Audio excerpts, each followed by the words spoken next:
Hello everyone, it is Kirsten here with TwinTalksBallet, and I am going to begin a long series of videos today about company auditions. This is a huge topic, especially for my channel that focuses on ballet advice and tips and just everything about ballet, and kind of the epitome of that for most enthusiasts or young dancers who are aspiring to be a professional is wondering, like, how do you actually get into a professional ballet company?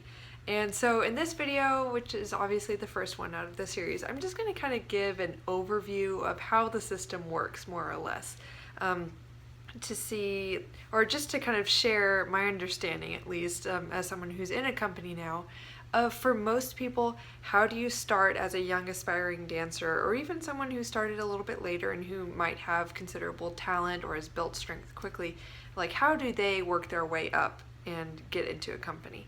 So, for most people, this starts when they're very young. They love dance. Obviously, a lot of you understand this, but for most dancers, when they turn anywhere from like 12 or 13 to 15 or 16, maybe even 17, there's kind of a switch where you, by nature, become more serious with dance.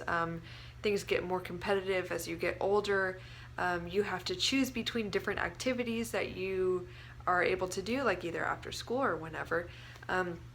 And for a lot of people who really love dance, they decide, I don't want to just do this seriously. I want to continue after high school or whenever and do this as a career. So from there, what a lot of dancers do, and what I did, is the normal way to get up to a certain skill level where you can be considered for a company is to find a very good year-round training program. But first, that starts most of the time with going away to summer programs, like summer intensives as they're called, during the summers. Obviously, wow, summer program, duh.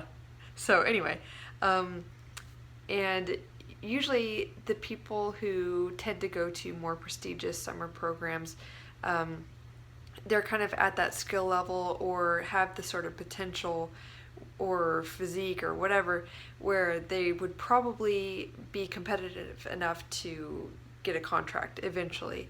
So this is also kind of my recommendation. If you're young, like, start setting your goals high to go to really good summer programs, and even if they're not amazing, if they're kind of mid-grade, you can still learn an incredible amount. And don't think that, let's say if you don't get into SAB, like whatever, a lot of dancers actually don't get into SAB. I never did. A lot of people who are even in companies today and have achieved a lot of success never got into big like Balanchine programs, or maybe they didn't get into something super Russian like the Kirov. Maybe it's just not your style, or maybe it's just not your year. Especially as teenagers, it's common to really progress a lot technically in 1 year. So don't act like if you're 15 and if you don't get into a certain summer program that you had your hopes set on, that it's the end for you. It definitely isn't. I didn't get into SAB when I was 15, and that was like when it was all the rage, and that's kind of all I knew about, and I thought, oh my gosh, I didn't get it in, so I suck, and so it's over for me. No, life really went on.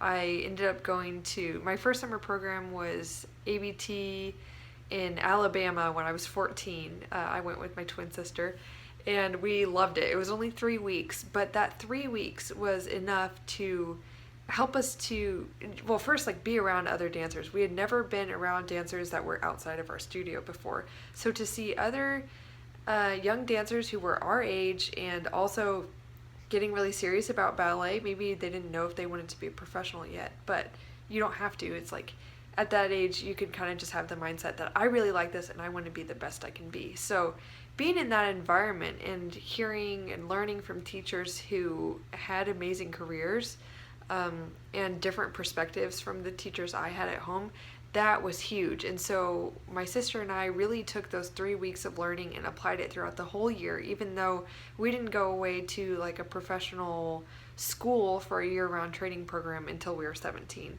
So kind of continuing with the progression of like how things start. like I said, my advice is to start going to summer programs, get a feel for where you might belong in a year-round program eventually. Now, if you're really lucky and you live in a place where there's an excellent ballet school, or you've just kind of grown up in an area that has like surprisingly good ballet training and you really like your teachers and you're growing a lot, that's great. Maybe you could stay there. I think it's an excellent idea, no matter what kind of training you have, to get some diversity in what training you receive. So I recommend, especially if you're like classically Russian trained, get out, experience something else. Try the Balanchine technique. I know that's like the opposite, that's the extreme. So maybe start with something a bit more like neutral, like maybe go to ABT where they're not like super classical Russian, but they're kind of influenced by that. Although they say there's no style to their technique, and that's kind of true, but it's very Vaganova based. Anyway, so yeah, get some diversity in your training. And if you're like me, and if you're from coming from a school that is like totally off the radar, very small, like there wasn't really much opportunity where I lived, so I grew up going to a small ballet school. Then from there, I would recommend doing what I did, which was to go to a ton of summer programs, see kind of where I'd be fitting the best for a year-round program, with my sights on maybe one day reaching the level where I would be in that company or something like that. But of course, I ended up going to Houston Ballet, and I kind of knew from the second I got there, like there was no chance I was going to get into the company. But it was such an honor to be there, and in 2 years, I just grew exponentially, and my understanding of what I was really getting into as a career, it was crazy, like how much I learned and how much I really came to understand like what I was getting into. And still at the end of it, even though it was really hard, I still loved ballet for what it was. So I continued, and see, my path was that I went to a professional school, and then I went to college for ballet, and then I got into a company. But for a lot of people, that's not the like normal path. Many dancers choose to put off their college education or just do it online when they're young or just right out of high school. And they will go to a professional school, and then from there either get into the company that is associated with that school or audition around and get into another company. And coming from a really big, well-recognized school that is prestigious will really help you. But however, I know that is not within everyone's means. Not everyone is allowed by their parents to go away. It's a huge privilege. So also, like, if you know that's not going to happen for you, that's not the end. That is just one way to get into a professional company. And depending on what your skill level is, what your goals are, what style of dance you like, there are tons of companies out there, from kind of low to high grade, really, as far as like the skill level, the prestige, the size of the company, the funding, like everything. There is such a vast array out there. Like, there are tons of small companies all over America that have recently popped up, and the dancers still get to dance. They get paid a little bit. Most of them, well, like pretty much all of them, have jobs outside of that, and that's fine, but they still get to dance, and that's awesome. And then there are the companies like Houston Ballet, San Francisco Ballet, the top 5 or 10, and many more, like mid-grade companies such as Ballet West, Kansas City Ballet, like, I don't know, those are just a few off the top of my head, Oklahoma City Ballet, where the dancers, that is their full-time job. Some choose to get outside employment, some don't, because just depending on what you, like how you want to live, it's not always necessary. So anyway, yeah, basically, to give a more condensed version, the overview is that usually dancers start when they're young, decide in their teens that they really want to get serious about their training.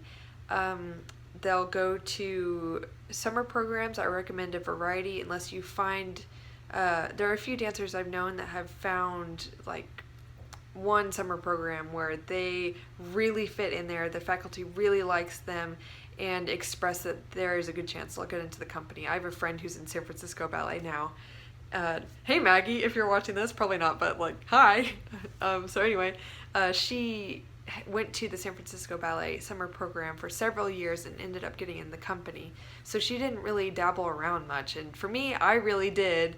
But that helped me to understand where I wanted to audition. So, yeah, basically, there is a way to get into a company if you are like very well liked at a prestigious school, and you'll just get promoted and promoted and promoted, maybe in second company from the top of the school and from the second company into the main company. Or you can just do really well in your training and then go out and audition for a bunch of companies in the springtime. That's during audition season. Either going to the big cattle call auditions where a lot of dancers show up and it's just an open call. You don't have to meet a certain requirement necessarily to go, or you don't have to be invited. And then there are the invite-only auditions where you go and take company class. I did one of those, and I recommend doing a variety if this is kind of what you're going to do. Yeah, and from there, you can... Now, this rarely happens anymore, but sometimes from the private auditions, you will get a contract, or from a cattle call audition, you can get like smaller offers. Like usually, if you're going to get a contract right away, it would be probably like a second company offer, or maybe an apprenticeship or something like that. But most of the time, what happens these days is if you go the route of auditioning, even if this is after college like I did, contracts aren't offered right away. So what happens is then often they express interest in you. Like sometimes you'll get talked to after the audition, not always. A lot of times you'll just get an email saying, so-and-so director liked your dancing, and we'd like to invite you to the summer program to be considered for such and such position, like either second company, trainee, or apprenticeship. Yeah, and not always, I don't feel like core contracts are really just handed out these days. The reason I really wanted to make this overview is also to really kind of tell you guys that the field is changing now. And with contracts not just being handed out, I was talking to one of my friends I've made here, and she really testified to the fact that it's kind of a sad industry to be in if you're looking for a job and you're at the corps de ballet level, because now companies really want to get to know you. They want to see how you work and really know what they're getting into before they offer you a contract. It's not like, oh, I watched you dance for maybe an hour and a half while I was also looking at 60, 70, even 100 other people or more in an audition, and now I feel like I know you, so I'm going to give you a contract. That's not really how it works. So that's kind of the sad truth. But in this series, which is going to be at least 5 or 6 parts, so hang in there with me, I'm going to break down more of how to make the system work for you and understand it, so that hopefully if your goal is to dance professionally in a company, you can do that. So I wish you the best of luck. I wanted to get this started now so that you guys can get prepared, because like I'll say in a future video, preparation for company auditions doesn't come in January right before your first audition starts. I think it starts now. Or you could even say from the second you decide that you want to dance professionally. But anyway, that's enough chatter for now. So I will see you for part 2. Bye.